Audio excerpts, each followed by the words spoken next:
Camarades peuple d'Afrique, l'heure est grave. Appelez-moi tous les Congolais que vous connaissez dans ce monde, appelez-les-moi et tous qu'ils viennent ici écouter cette vidéo. Les Américains et les Angolais se sont associés pour les voler. Venez ici, venez écouter ici, Congolais. Il est à 50 jours de la fin de son mandat et il va en Afrique. C'est le premier président américain à y aller depuis Obama en 2015, je crois.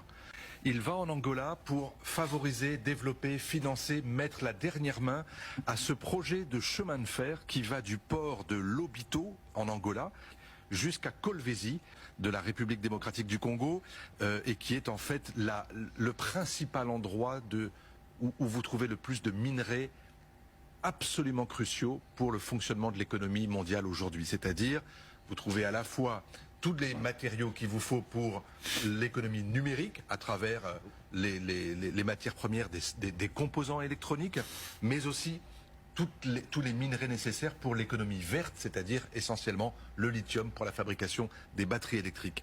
Et tout ça, ça se trouve concentré dans cette région qu'on appelait le Katanga avant, mais qui est beaucoup plus vaste que ça. Vous avez vu, non? Joe Biden est venu à la fin de son mandat. Regardez, hein, à la fin de son mandat, il est arrivé là-bas et il a même dit qu'il va donner 1 milliard de dollars à l'Afrique. Donc, il vient financer ce projet-là qui va permettre aux Occidentaux, aux Américains en particulier, d'aller voler les minerais pour passer par l'Angola et pour aller aux États-Unis. Il n'y aura pas d'usine de lithium, d'usine de transformation de lithium en batterie au Congo. Il n'y aura pas d'usine de transformation. On ne va pas transformer la matière première en produit fini au Congo pour pouvoir donner de l'emploi aux Congolais. On vient prendre la matière première, le produit brut, et on sort avec ça pour aller créer de l'emploi aux États-Unis. Même on ne crée pas en Angola, on va créer aux États-Unis. C'est-à-dire qu'on vient voler, on vient prendre une petite poignée de personnes qui se disent et son petit clan, prennent leur petit quota, ils empochent, et le peuple meurt de faim, ils s'en foutent. Vous voyez, pourquoi? C'est l'Angola qui gère la médiation entre Tshisekedi et puis Kagame, non?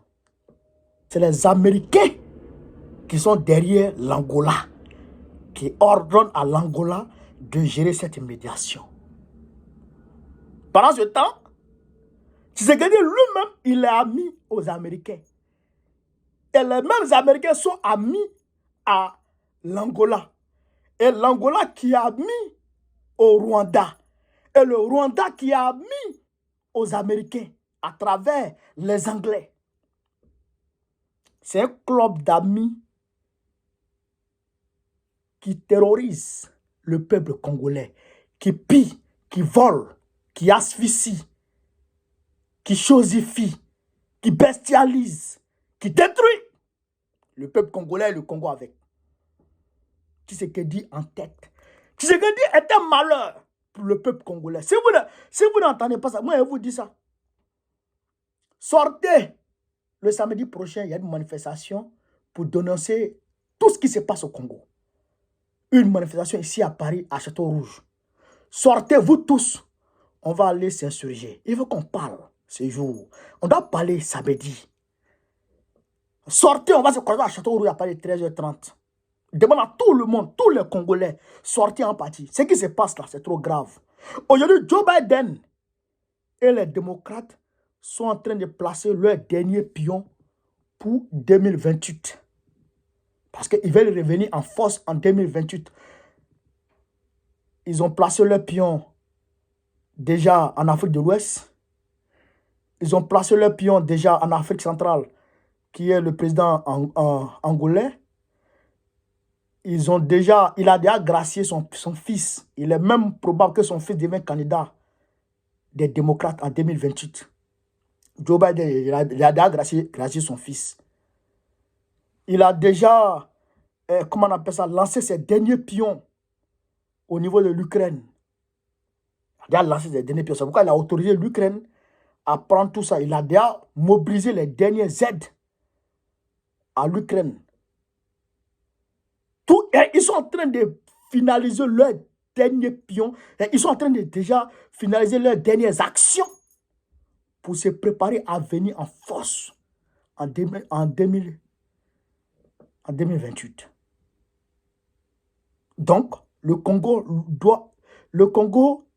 doit leur rester fidèle. L'Afrique centrale doit rester fidèle, pas aux Américains, mais aux démocrates.